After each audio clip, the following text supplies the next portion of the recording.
Nearly 3,000 years ago, Hebrew prophets wrote about how the land of Israel would be transformed.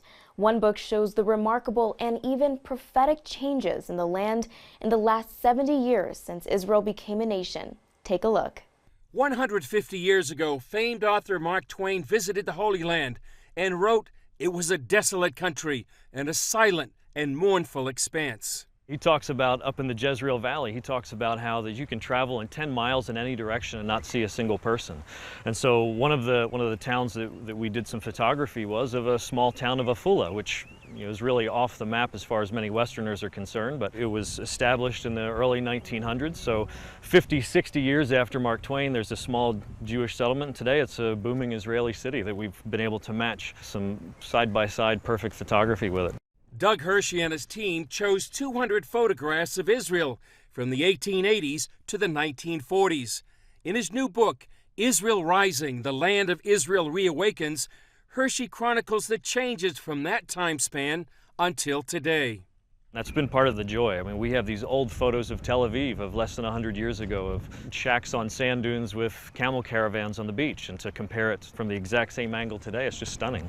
The book follows Ezekiel's promise, where in chapter 36, verse 8, the prophet declared, "But you, O mountains of Israel, you shall shoot forth your branches and yield your fruit to my people Israel, for they are about to come." We think of prophecy being to kings or to people or nations, but he's prophesying to the land that when Israel returns as a nation, branches will put forth fruit, waste cities will be rebuilt, the people and beasts will be multiplied on the land will be cultivated and sown. These side-by-side photos show the transformations. Here's Jerusalem near the King David Hotel in the 1930s, and the same view today. This is the Hebrew University campus in 1925, and what it looks like now.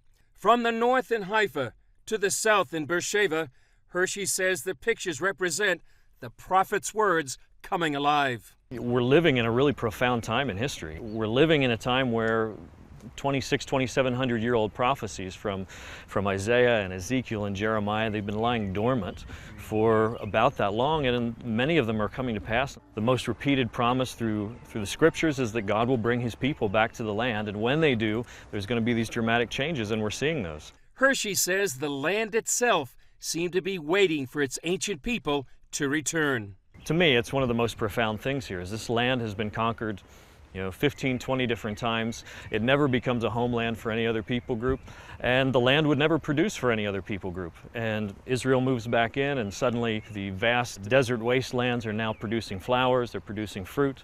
Isaiah 27 talks about how that when Israel returns, Jacob will take root and fill the earth with fruit. And for many centuries, believers would read that and look at that as allegorical or spiritual, and we're finding today it's very literal. It's happening right now.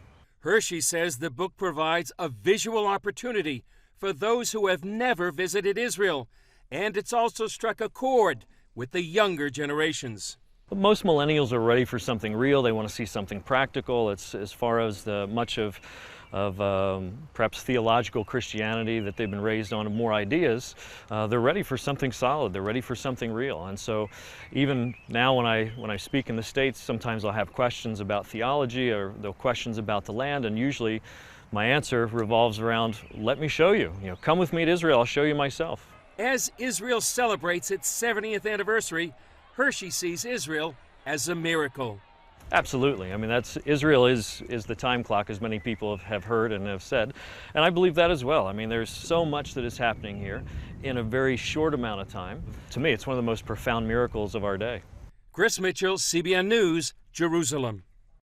Thanks for joining us today. Come back here tomorrow when we'll introduce you to just a few of the millions of Jews who have returned to their ancient homeland as the prophets foretold.